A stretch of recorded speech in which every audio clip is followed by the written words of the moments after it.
This episode is brought to you by Nana's Deli.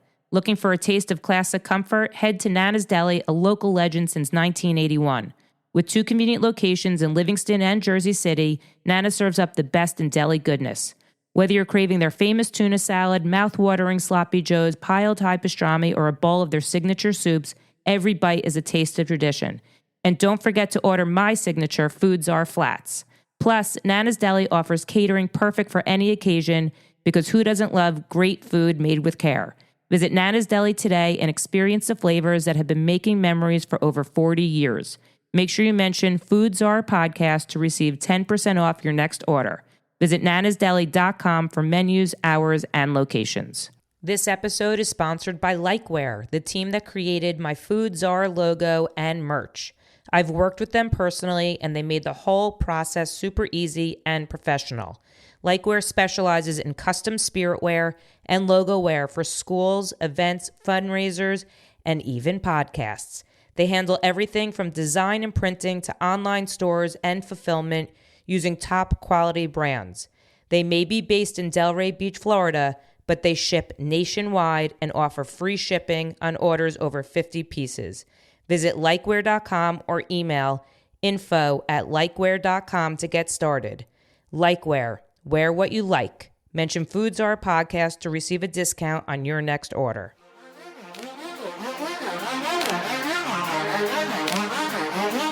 This is Behind the Counter. Behind the Counter With the Food Czar.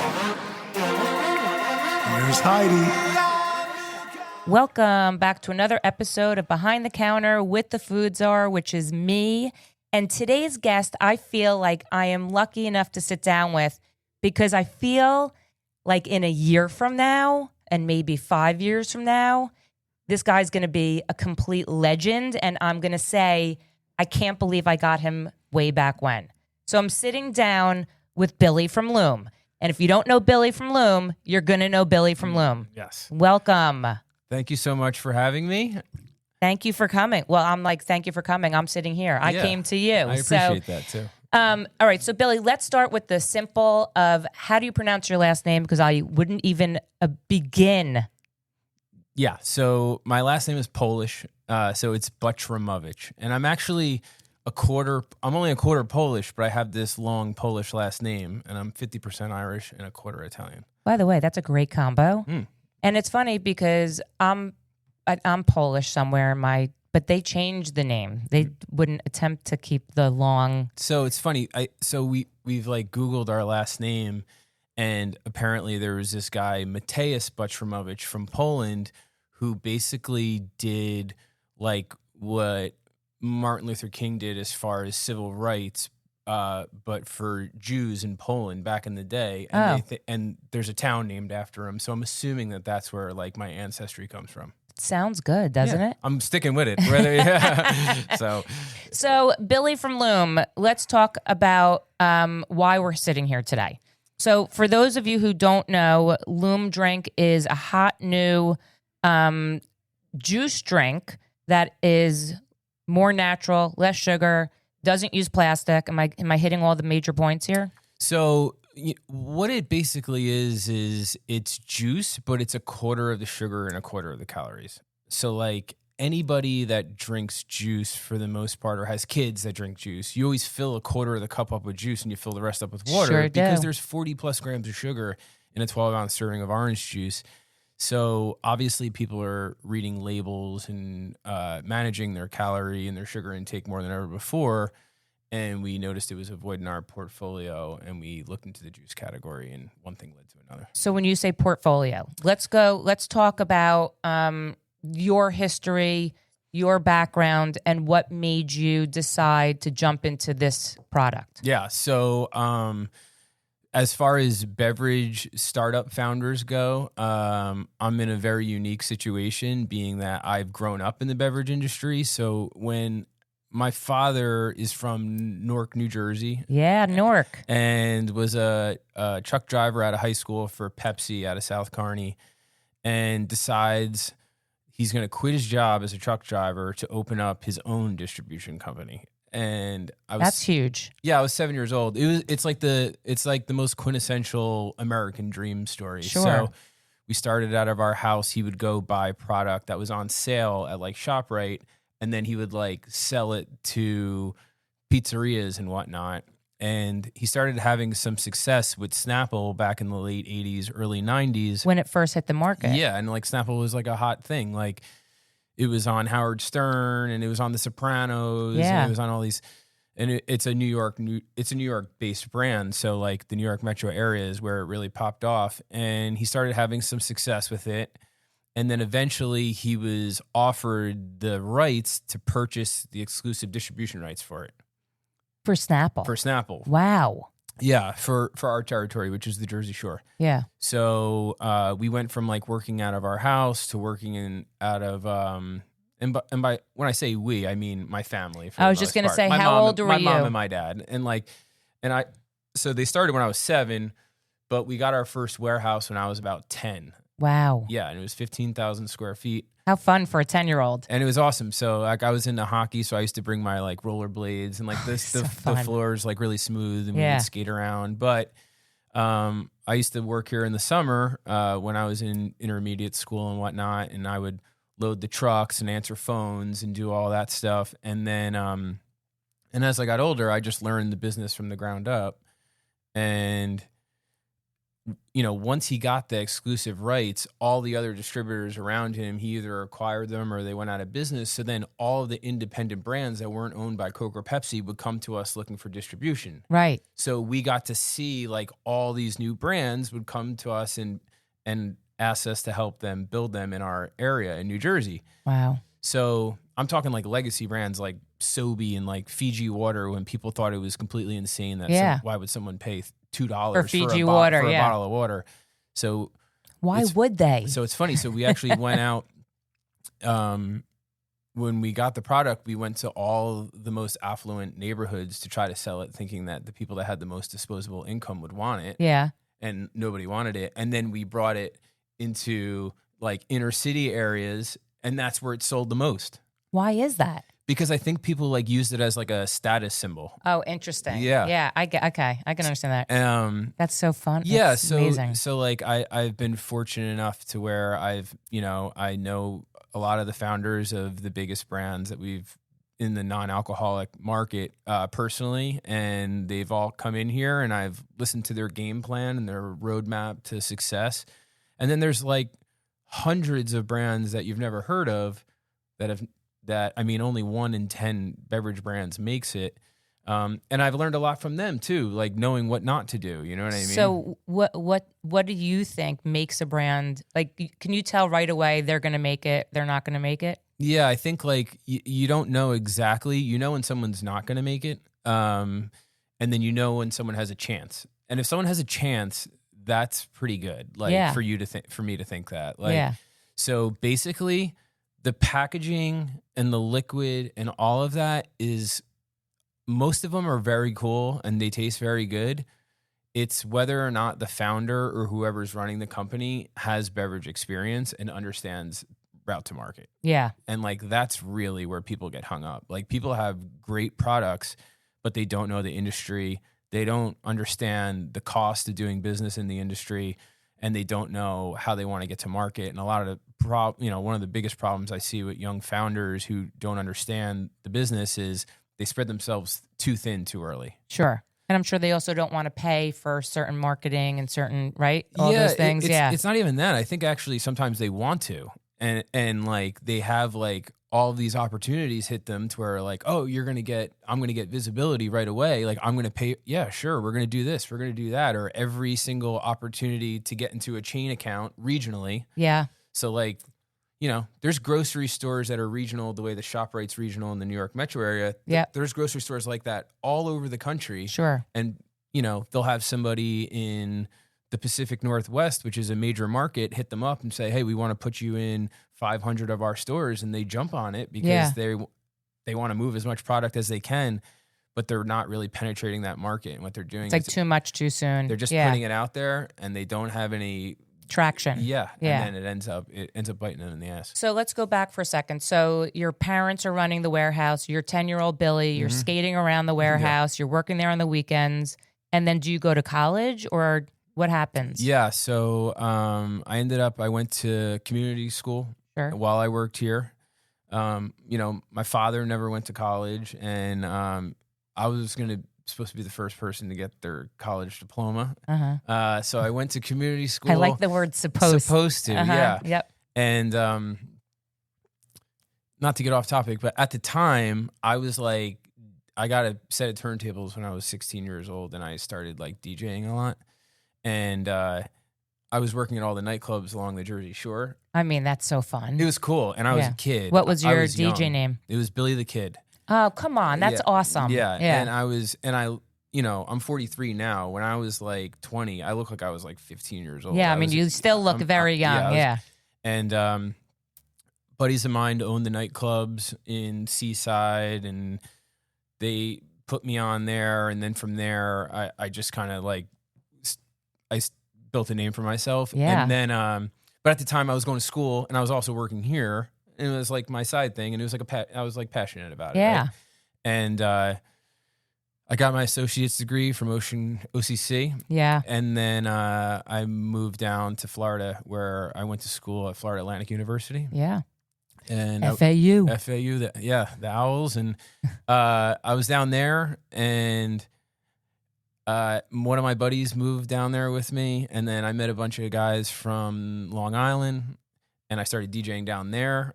And next thing you know, I was just DJing every night, and I wasn't going to school. Were you like in Miami, like in the night? I was in Boca, and then I would play in like Boca, Delray, Fort Lauderdale.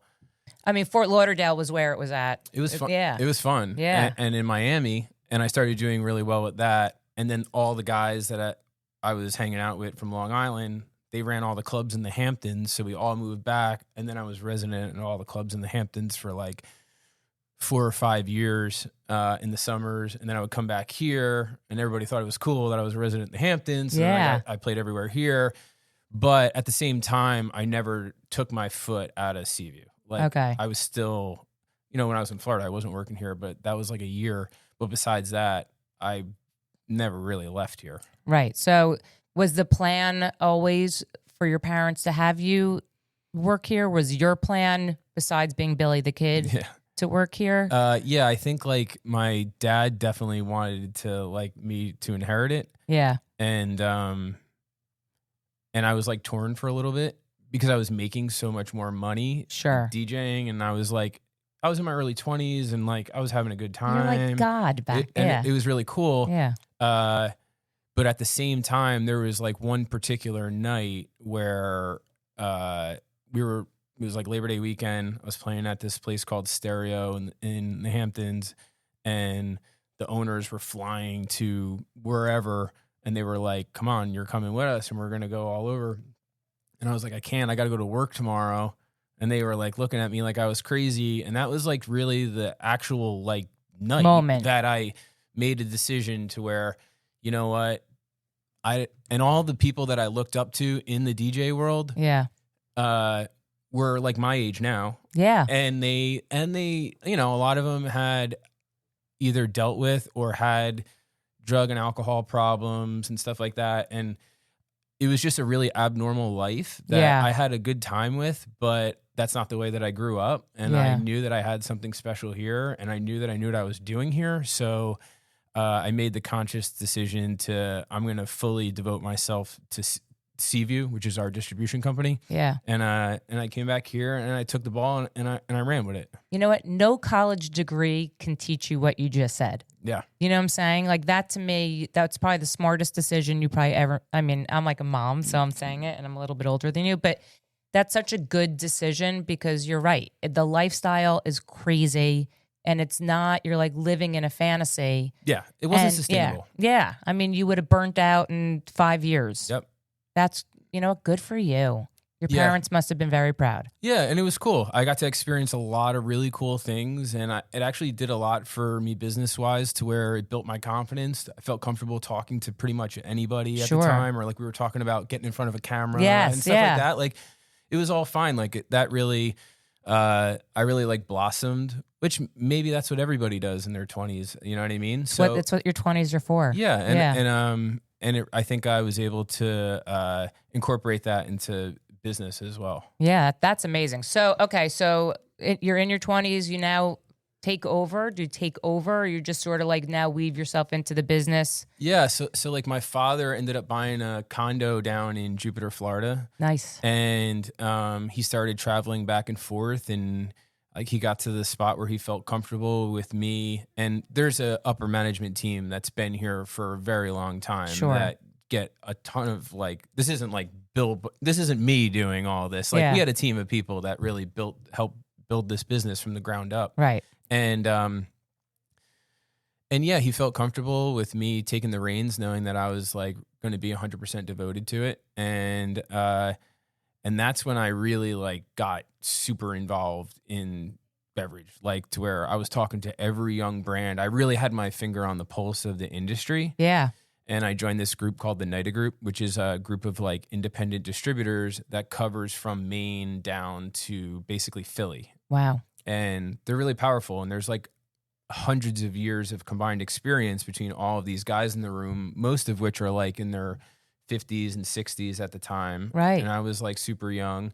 And I would just listen to them talk about... Did they call you Billy the Kid too? No, I'm just kidding. They knew. Yeah. Like, these were like friends of mine. Yeah, of course. They knew. Yeah. And they thought it was funny and everything and got a kick out of it. But for the longest time, I really was just like I acted like a fly on the wall and would just sit there and just listen to the way that they would talk about how the industry's evolving and like the consumer's changing and brands present to us, and I would get their immediate feedback on what they liked about the brand and what they didn't. So Sure. I got like all of this knowledge from these people, and then between that and then all these brands that would come and introduce themselves to me, and I would like, you know, over time I developed a skill set to where I was able to really pick and choose who I thought was going to make it and who wasn't, and that's when, you know, I always felt like I had an obligation to myself and to my family, just watching how hard my father had worked to get to where we're at today, and my mother, like how much they sacrificed, and being in the fortunate position that I'm in now, you know, I got to walk into a successful business. Like I didn't want to take that for granted. I felt like I had an obligation to everybody to really take this thing to the next level. Sure. So as a distributor, that's hard to do because I can't expand my distribution footprint. So like the people I work like in arms with the people that cover the territory directly above me and below me. Right. So for me to get the Is it like a known thing in the business that like, so Seaview only distributes to a certain area within New Jersey? Yep. And then there's like another company that does another section. Yeah. So like above us is High Grade Beverage. They're a Budweiser distributor and they have a non-alc portfolio. And it's just like a written thing. No, you don't compete well, we with all that? work together and we cover everything. You know what I mean? Like, so it doesn't do me any good to launch a brand just along the Jersey Shore and then not have anybody that's like servicing it in New York. Yeah. You know what I mean? Like it takes a lot of people to make a brand successful. Sure. So I was trying to figure out what is the best way to really take this company to the next level. And one was obviously to make sure that I was able to sign all the best brands. Yeah.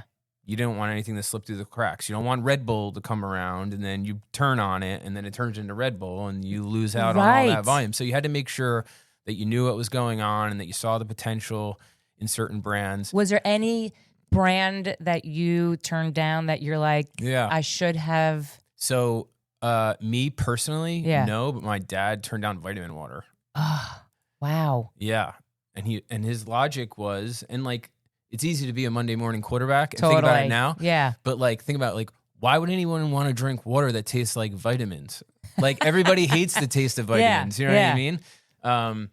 So that was one. And Vitamin Water filed bankruptcy multiple times before it ever became successful. And so it's like easy to say, it's easy to like look back now. Totally. And, but I started like picking a lot of winners, and I'm very strategic about the brands that we take in because one, I don't want my sales team wasting their mind share selling products that aren't going to turn. And then also our customers have really learned to, they they trust us. When we come to them with a brand that seems ridiculous or they don't understand, and we're like, listen, you need to try this out. This needs to go in. And they take it in because we have a great track record. Totally. So if I take every brand and you are just out in the warehouse, there's not a lot of floor space too. Like, no, I was just going to say, like, I've never been in a distribution warehouse. It's so freaking cool. There's a lot. And there's a lot in there, and it's every brand. You're like, oh, well, now I get it because it's every brand that I use probably. Yeah. So like, one of the things is you don't want to fill up your floor space with brands that don't turn. Right. So unless they turn a certain amount, they don't warrant being on the floor. Yeah.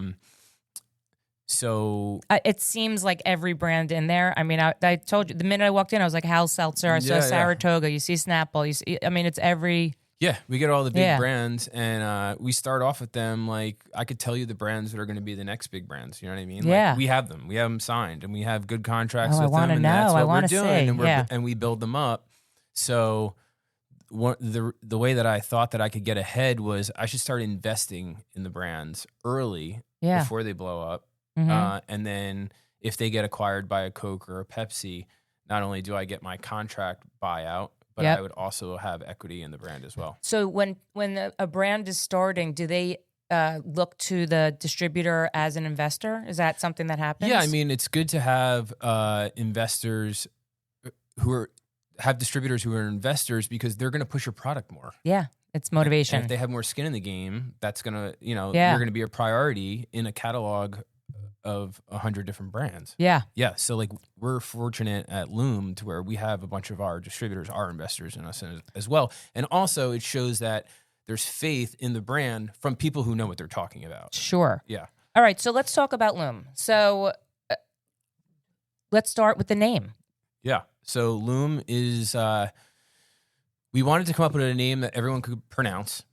Sure. So like that makes sense. We just talked about buy. Yeah. And like buy, to this day, we have people that call up and order it and pronounce it the wrong way. So we want it for people who don't even know what he's talking about, because I didn't know how buy the drink, BAI. Correct.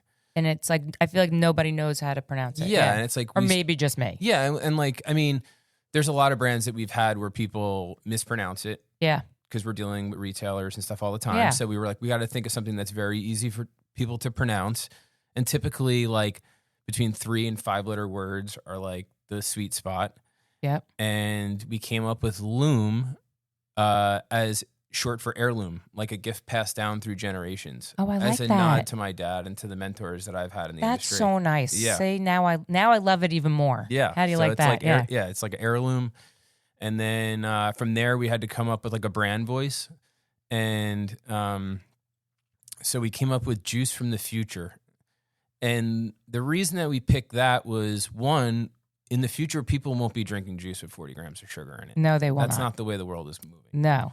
And it gives us a lot of avenues to create content and be a media company and culturally relevant, because the future means a lot of different things to different people. If you have kids, they're the future, they're your future, but also artificial intelligence is going to take over the world. Yep. And like, that's something that we could play off of, or we could play off of technology or outer space or the unknown. So it gave us like it was an open path to creating content. Also, there's so many, probably as you're starting in the early stages, there's probably so many like reiterations of Loom that may come out. You may start being a mixer for alcohol. You may start being, who knows? Yeah. Yeah. Yeah. We're actually talking to this new, there's a new television show that's about to come out that they make cocktails, specialty cocktails. Yeah.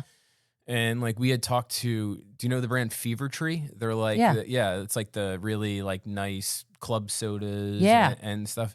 And we had talked to their CEO, and he was saying like in the UK, people are really into their gin, and they take like they love gin, and they want like the best gin, but then they fill half of the cup up with crappy club soda. So we were like, we want to make a really good quality club soda to mix with your cocktail. And we feel like Loom could be a good option for, I mean, nobody wants unnecessary calories or sugar. Right. And this could be something that you could mix with your cocktail, and it would be a quarter of the sugar. Are you personally a health conscious person? I like to think that I am to a certain degree. I'm not a health nut. Yeah. But obviously, when it comes to liquid, I get to like pick and choose whatever I want from here. I don't take home the stuff that has 200 calories in a bottle of it. That doesn't make sense for me. And you said you're a dad. You have 3 kids. Yeah. So and it's like my kids don't really drink soda or anything. Like we drink seltzer. And like same. It used to be like seltzer was like an old person's drink back in the day. Yeah. And now my kids, like, they put down seltzers all day and they love it. My kids put down seltzers all day. Yeah. I mean, I've never seen anything like it. It's insane. But which is such an interesting thing that they, like, back when we were growing up, it was soda. Yeah, totally. Yeah. Like people don't grow up with 2-liter bottles of soda in their fridge. No. And you know what that does is it changes people's palates. So they're not used to things being as sweet as they were when we were growing up. And people are drinking seltzer and more people are consuming water than ever before. So things don't need to be as sweet. And that's why I think like a lot of like juice has declined a bit is because it's almost like it feels like you're drinking juice concentrate. It's like so strong. Like apple juice. It's too strong. Yeah. And it's not that I don't like the taste of juice. It's just you need to chill out a little bit. You know what I mean? Yeah. So Loom is now doing a huge push. Like I told you, I've seen it in a couple of the supermarkets, a couple of the ShopRites that I've been in recently. Mm-hmm. You on Instagram, you're like all over my algorithm. So how do you see people drinking Loom? What's the vision? Yeah, so we basically we targeted like 25 to 35. Okay. Which seems weird because you would I think thought that maybe that's why I'm getting it. I'm 25 to 35. Yeah, you would think that like juice would be geared more towards children. Yeah. And the reason that we did that is because typically 20-year-olds want to be like 25-year-olds, and then 17-year-olds want to be like 20-year-olds, and 12-year-olds want to be like 15-year-olds. Yeah. And if we were to market it too young, we would pigeonhole ourselves into this small space. Sure. So,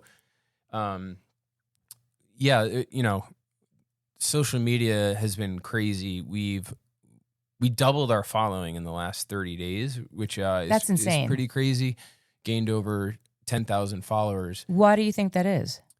I think like we want to be a media company. Yeah. Like we want to be like a content company. Sure. And this brand in particular is going to be like a cultural brand. And we're using the liquid as a vehicle to drive a cultural like movement. Sure. And have personality. Yeah. So I'm not trying to go after 10 of 10 people. I want just 3 of the 10 people to really love the brand and be almost like natural brand ambassadors rather than try to, get everybody into it. So, and I think that's why like big companies like Coke and Pepsi, they can't innovate. And it's because they want to they have to acquire brands in order to grow. So they have unlimited money to fund a new project or a new brand, and they can never do it. And it's because they're trying to appease everybody, and that's just not the way brands are built anymore. That's interesting. So, do you see Loom like in people buy like you have it? How many flavors do you have? 6? We got 6 flavors. Yeah. Okay, let's list the 6 flavors. So we started off. We had 4 flavors to start, and we had Aurora Orange, which is an orange juice. Beyond Apple. So apple juice and orange juice are the biggest juices in the juice market. Yep. So we felt those were necessary. We did a cotton candy grape. Yeah. And then we did a fruit punch called Moon Punch, which is blue, by the way. Like the wrapper is blue. And it's because blue is always the best-selling color of drinks. Really? Yeah. So we flipped it because everybody obviously thinks fruit punch is going to be red. Yeah. Yeah. We made it blue, and it's our number 1 Isn't it funny? Like Gatorade Zero, blue is my least favorite. Red, the fruit punch is my favorite. So like, I think it's geared like more towards kids. Yeah. Because there's really no like, drink that's yeah, like blue. I know. You know what I mean? Like, so what we did was we created this product, and it was each one has between 10 and 20% real, non-GMO, certified, gluten-free, vegan, kosher. And we're also certified plastic neutral. So for every bottle that we sell, we pay to have a bottle fished out of the ocean or a landfill. That's awesome. Yeah. And we got it co-packed aseptically, which is very hard to do. That means that the liquid isn't burnt when it's going into the bottle. So it allows us to be in a much more premium looking package. And what does that mean? so like typically like when liquid goes into the bottle, it's like burning hot and then they fill it. I see. And that's why like think of like a Gatorade bottle or a Prime bottle. It's very thick, clunky plastic. Yeah.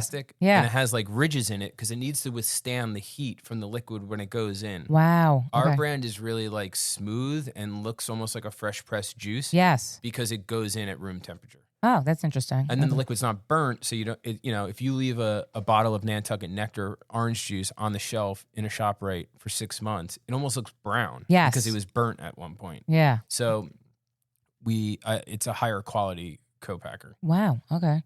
But what's great is the only innovation that's come out in juice is really fresh pressed juices, and the problem with that is their price point is very high. It's typically like a $3.99 and up. Which doesn't allow consumers to buy multiple units of the product per day if they wanted to. Sure. And it automatically turns its back on like middle America, Main Street America, because Yeah. it is so high. But also, they have to be refrigerated. So the points of disruption throughout of a store are very limited because they have to show up on a cold truck and then they're fighting for the same space as the milk and everything else that needs to be refrigerated. Ours is shelf stable, so we can have end caps and floor displays and stuff like that. So what are the other two flavors you just introduced? Yeah, so we just went up. I brought my son up. So like I'm like passing it down to him now. We went up to Copac in Toronto 2 weeks ago, and we came out with a dark cherry juice, and we came out with a mango juice. Awesome. And like what we're gonna do now, because apple and orange juice, they're like morning occasions. That's what you're drinking during the morning. Totally. So you need something that you could drink throughout the day. Yeah. And like the new flavors that we have lined up are more full day occasion options. So do you see people buying, so like in your mind, is like someone buying a case of that and bringing it home like I would seltzers? Yeah. I mean, like right now, we don't sell full cases in retail. No, you sell it singles. We sell singles. But online, through Amazon and through our D2C business, through our website, everything is full cases. Yeah. Yeah. So do you see, like, so 25 to 35-year-olds, they're working in the city, they go out for lunch, pick up a salad, pick up a Loom. Yep. That's what's going on right now. So we're in like about 4,000 retailers.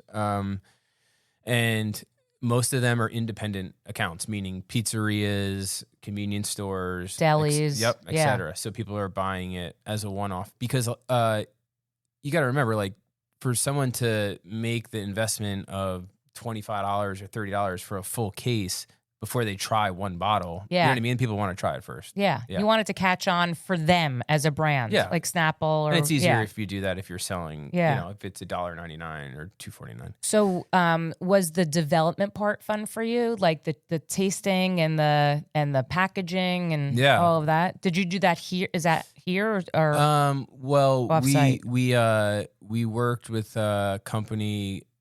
So we worked with the people that created Lemon Perfect. And we worked directly with them. They're actually in California. Oh. So we were like shipping samples back and forth to one another, and then I would write notes down and I would send them back. And we started going back and forth with that. We got to a place where we felt comfortable with the liquid. Since then, we've continued to evolve. We took like our original package had like gum and coloring in it. We wanted it to look like real juice.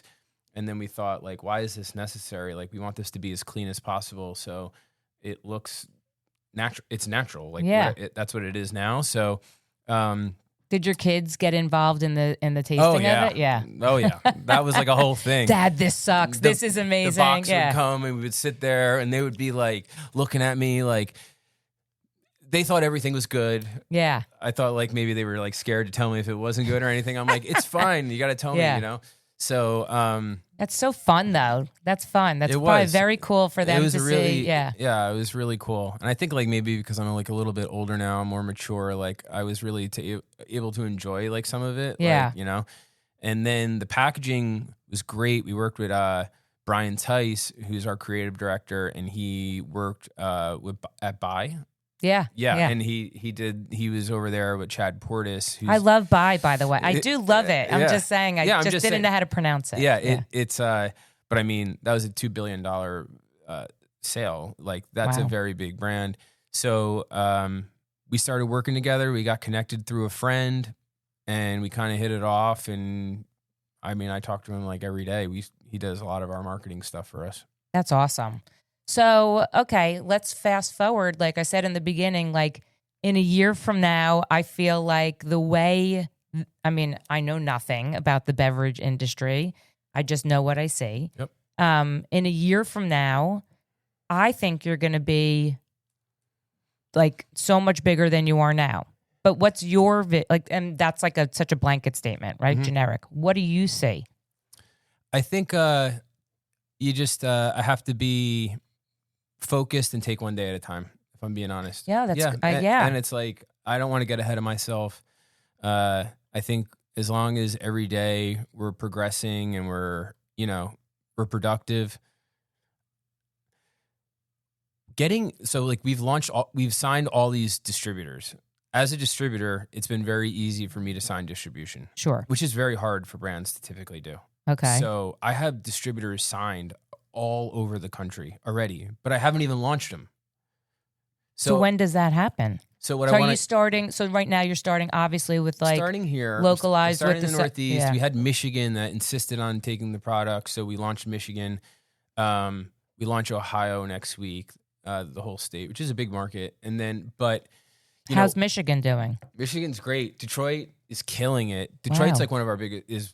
Definitely one of our biggest markets. I've been out there twice this year. The first time was to go out and like launch them in the winter, which Detroit, you ever been? Detroit's cold. I know I haven't been in the winter, and I'm sure it is. It's frigid. Yeah. And then it was my first time there, and I'd always wanted to check it out. And then I was there 3 weeks ago. So we signed this the running back for the University of Michigan to an NIL deal. Yeah, amazing. And I went out there, we visited him, and then we went to a boys and girls club in the inner city of Detroit. So amazing. Worked with a 10-year-old football program. Wow. And inner city Detroit's tough. Yeah. Holy moly. But it was great getting in front of the kids, and they were all so responsive, and they were asking me like all these questions and stuff. Where can I buy this? And it's been great. But you don't want to launch markets without having like a major retailer in the market. Sure. So like if I don't have a Kroger or a Meijer or one of the major chains in somebody's certain market, their sales team's going to go out and they're going to place it in all the independent accounts. And then after they exhaust those accounts, they're going to be like, well, where do I sell it now? Yeah. And that's how they give up on the brand before it starts. So what we're doing is we're like signing all these distributors like Texas, Florida, Georgia.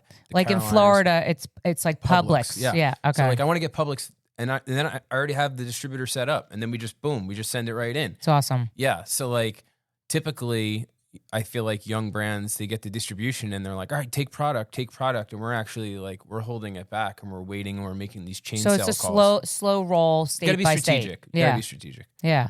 That's amazing. It's so exciting. Yeah, it is.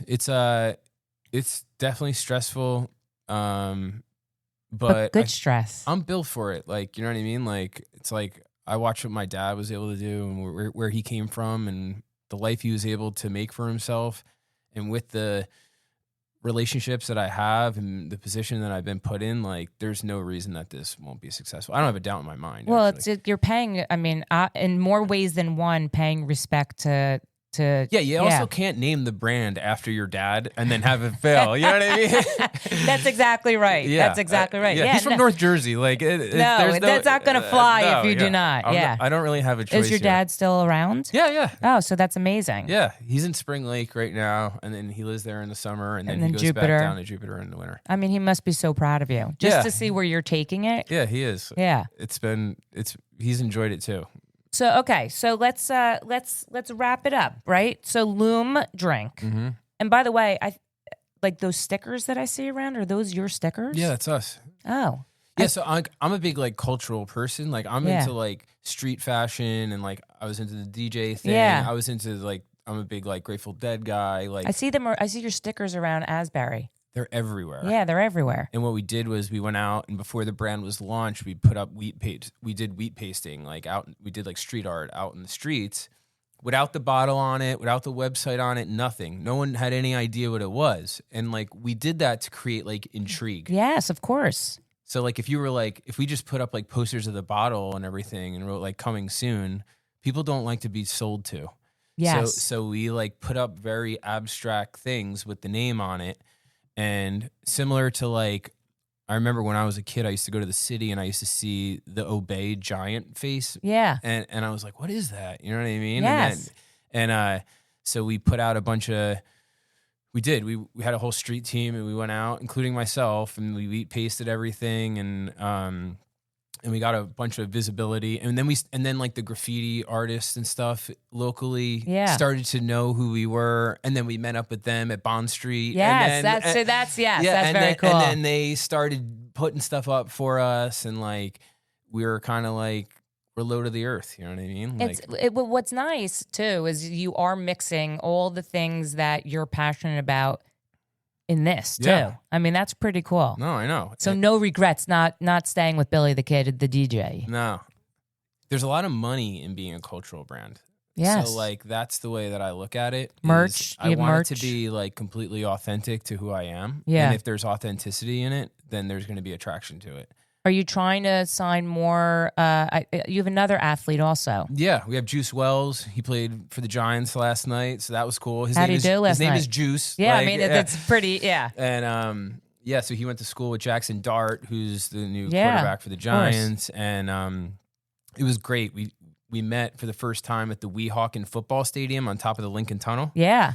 And I dressed up in like the football gear and then played him, you know what I mean? Oh my God. Football, it was so funny. He basically ragdolled me around for a little bit. Yeah. But it was like great and it made for great content. I got a lot of views and like all the people that we have that are being signed up. We were the first ever brand to give equity to a collegiate athlete.